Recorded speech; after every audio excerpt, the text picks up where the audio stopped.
Throughout history, there have been many great leaders who motivated a group of people to achieve a common goal, using their influence as a servant leader.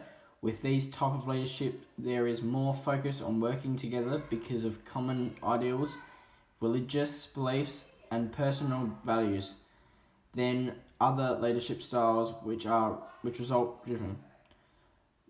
Mahatma Gandhi was a servant leader who led the Indian and South African people from 1920 to achieve civil rights and free India from British rule in a peaceful, non-violent way.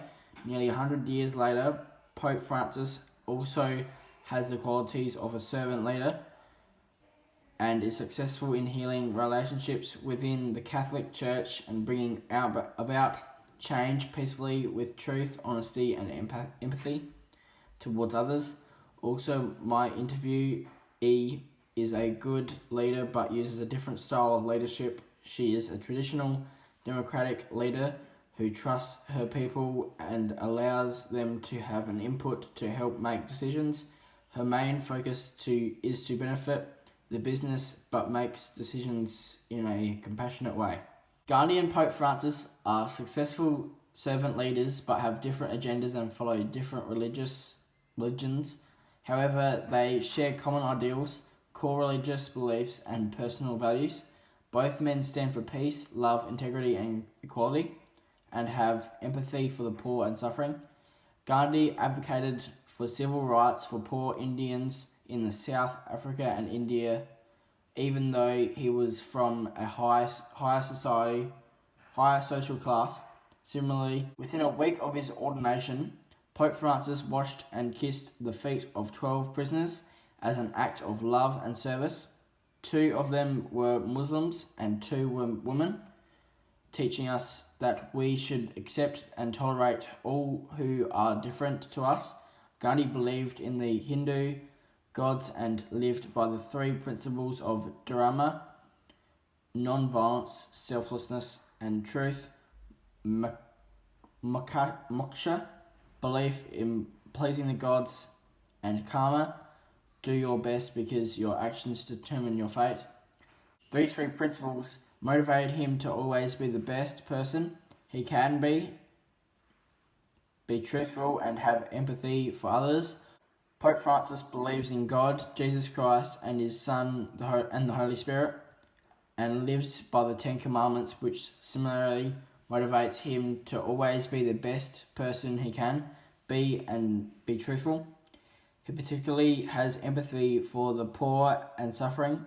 These similar religious beliefs and personal values make them humble and modest leaders, selfless, ethical, and gentle in their optimistic hope for change. In their leadership style, uniquely, my interviewee shares similar Christian beliefs as Pope Francis, but her leadership style is based more on her personal nature, as she always shows empathy for others and has a desire for non-conflict. A servant leader leads with absolute commitment to the cause and takes responsibility for decisions and resources. He lives what he preaches, and his aim is to benefit the group, not himself personally. Gandhi was an excellent model of this, as he was educated as a lawyer, however chose to advocate for lower class and poor people. He wore simple loin cloth, was humble, and lived modestly amongst the poor. He believed what he preached and went on hunger strikes. He also took responsibility for his actions by going to jail many times. Similarly, Pope Francis is committed to the Catholic Church. He has never married and follows the rules of the Church.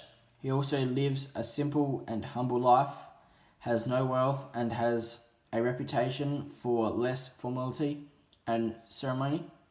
Since becoming Pope, he has made the Vatican more responsible with its money, stopped corruption within the Church, and added addressed the wrongs done to children by the press. His approach to consistent and positive to provide stability throughout the world. He is not after radical change like Gandhi, but both lead with absolute commitment. As a Democrat leader, my interviewee also leads with commitment to the cause, but to benefit the business and make a profit herself. For leadership style and responsibility, to make a profit also benefits the workers by giving them a good job, good pay, and makes them feel valued. Both types of leaders are committed to their cause. However, the servant leader is 100% passionate and fanatical.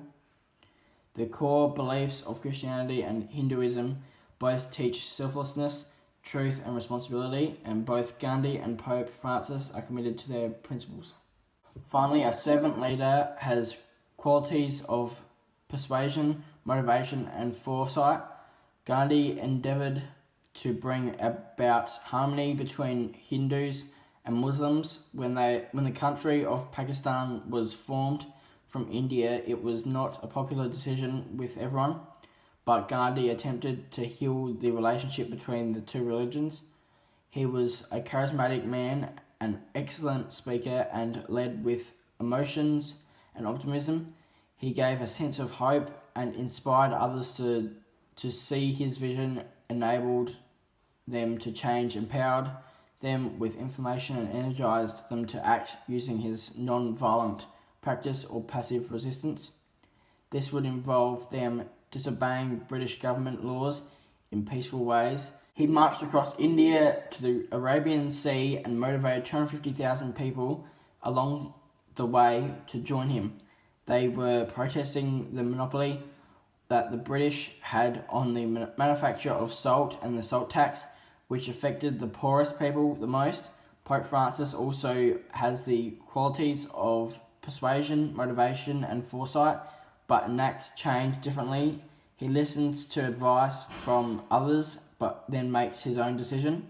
He makes statements to the world on issues like divorce, condemnation of capitalism, pleas for the world peace, protection of the environment, and help for the poor. The Pope leaves his statement of wisdom to stand as his last word and does not debate them further in public.